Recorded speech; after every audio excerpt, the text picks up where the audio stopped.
¿Cómo llegamos al Bitcoin? Es una de las preguntas que me hice cuando empecé con todo esto. Pero ¿cómo llegamos realmente a elegir criptomonedas? ¿Qué sucedió? En los inicios de los tiempos, distintos materiales fueron utilizados como dinero. Gemas, sal, artículos decorativos, flores. Pero no se llegaba a un acuerdo realmente con qué era dinero. Por una cuestión de amabilidad, tamaño y valor de los metales preciosos, como el oro y la plata, fueron los principales metales en considerarse dinero. Pero ¿qué sucedía? Existía un problema. Cada vez que entregabas una bolsa de oro o plata, tenías que pesarlo y no era demasiado práctico. Además, muchos de los metales preciosos no estaban en estado puro, sino que estaban mezclados con otros metales, lo que ocasionaba confusión en las transacciones del día a día. Para solucionar esto, los señores feudales emitieron las primeras monedas, que simplemente eran un pedazo de oro o plata aplastado con una estaca o un martillo y escribían su valor real que tenía ese oro. La primera moneda, conocida como el florín de la República de Florencia en 1252, al igual que el ducado en Venecia, en esos entonces se volvieron el patrón de referencia para establecer los tipos de cambio en ese entonces. Donde luego salió el cruzado en Portugal en el siglo XVI y XVII. En esos siglos el uso cotidiano de las monedas hacían que su contenido metálico vaya disminuyendo y también algunas alteraciones que los propios usuarios les hacían. No por nada las rayitas que tienen las monedas en sus laterales ayudaban a determinar si la moneda había sido alterada. Con estas alteraciones los estafadores lograban sacar provecho de parte de oro obtenido de cada moneda. Como había monedas que ya habían sido alteradas, las mismas tenían dos valores. Un valor nominal, que era lo que supuestamente valía, y un valor real, que era el determinado por el peso real del metal del cual estaban hechas. Luego de esto nace la banca, donde había dos tipos de servicios bancarios, la de custodia del dinero y la del préstamo. Para el caso de la custodia del dinero se le daba a cada propietario de las monedas un certificado que representaba sus monedas, el cual también era intercambiado como si fuera dinero. El que custodiaba el oro se dio cuenta que muy poca gente venía a retirar su oro y que importaba más la credibilidad de cada custodiador. A partir de ahí dan origen a la banca y nace la banca de reserva fraccionaria. ¿Cómo funcionaba? Uno depositaba sus monedas, el banco guardaba algunas, llamándolo coeficiente de caja, y el resto lo prestaba. Si ponemos un ejemplo, el banco se quedaba con el 10% de las monedas y prestaba el siguiente 90%. Ese 10% se llamaba reserva de caja. Hay veces que esta reserva monetaria podía ser cero, o sea, el banco presta sin ningún tipo de aval. Los bancos se basan en la expansión para otorgar préstamos, ya que el banco crea dinero sin ningún aval. Cuanto más dinero tengamos, los precios van a ser más altos. La verdadera definición de inflación es una expansión de la oferta monetaria. El aumento de los precios es solo un síntoma de esto. En 1661, el Banco de Estocolmo entra en una crisis de reserva fraccionaria, muy parecida a lo que tuvo Argentina en el 2001. Quiero decirles que van a ser respetadas las monedas en que hicieron sus depósitos. Es decir, el que depositó dólares recibirá dólares. El que depositó pesos recibirá pesos. Como en 1600 eran aún monedas y el dinero tenía que devolverse, recurren a inventar el primer billete, como si fuera un bono de promesa de deuda. Al suceder este tipo de acontecimientos, en muchos lados se origina el Banco Central para poder hacer rescates a los bancos más pequeños. Se crea así el papel moneda como una deuda y dándole a los bancos liquidez para poder sobrevivir. En 1715, al finalizar la Guerra de Sucesión Española, muere el rey de Francia y por temas bélicos el estado estaba quebrado.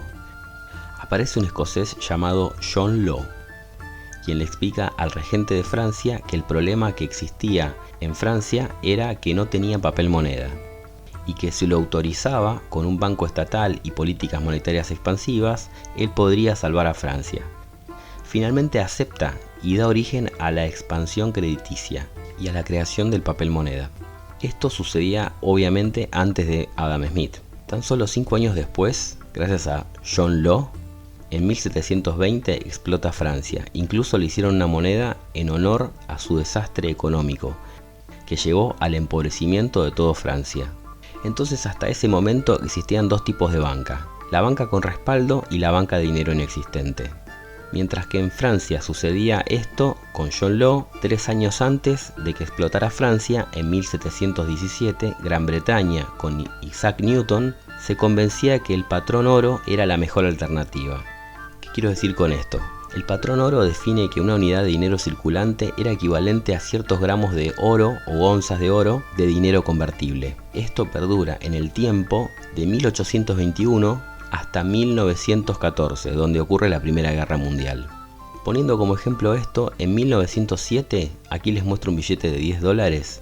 Si se fijan en la inscripción de arriba, dice, leo textual: esto certifica que ha depositado en el Tesoro de la Reserva Federal de Estados Unidos de América $10 al portador a pagar bajo demanda.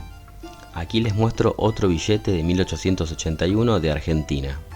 El Banco de la Provincia de Buenos Aires pagará al portador a la vista un peso de oro. En ese momento eran aproximadamente entre 1,62 gramos de oro. Argentina se regía por el patrón oro en su moneda, al igual que Inglaterra.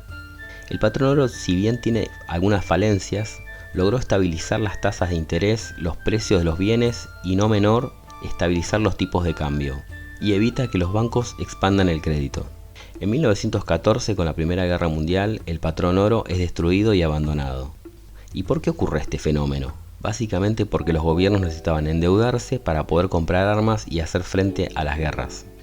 Por todo el dinero que se generó de forma expansiva, en 1920, con la Gran Depresión, explota nuevamente la burbuja del dinero creado en forma mágica, que a su vez es tapada con más emisión monetaria, la cual vuelve a explotar finalmente en 1929 con la crisis del 30.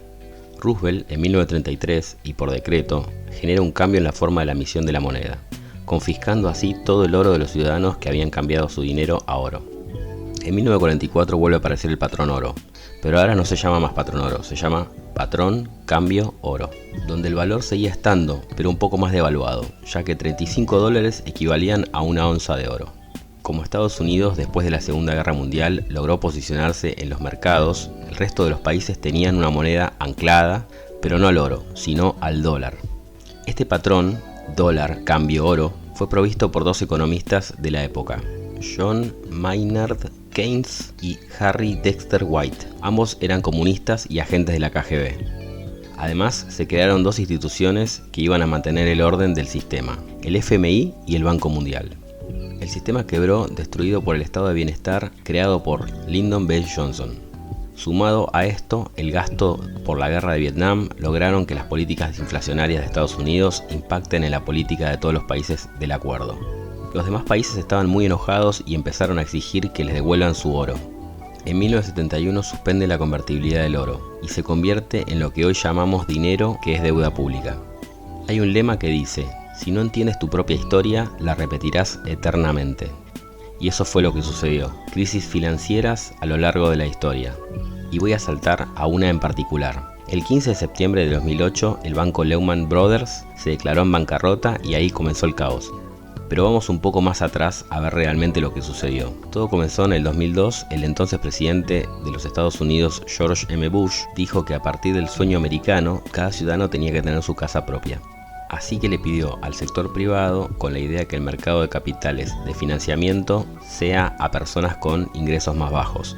Aún estaba fresco el atentado a las Torres Gemelas y la crisis financiera de las .com, pero aún así el sector privado aceptó. Tras el anuncio de Bush, la Reserva Federal redujo las tasas de interés del 6% al 1%, y así hicieron una agresiva expansión del crédito hipotecario. En otras palabras, no solo le prestaron dinero a la gente que cumplía con los requisitos para comprar una casa, sino que le prestaron dinero a gente que no tenía calificaciones necesarias para devolverla, lo que se llama las hipotecas subprime. Mucha gente se lanzó a comprar casas por el simple hecho de que era una oportunidad para hacerlo, ya que podían pagar un plazo bastante considerable de tiempo y de interés muy bajo. El interés de respaldo era tan bajo que algunos ciudadanos llegaron a tener 3 o 4 casas cada uno, los cuales eran alquiladas para pagar sus hipotecas.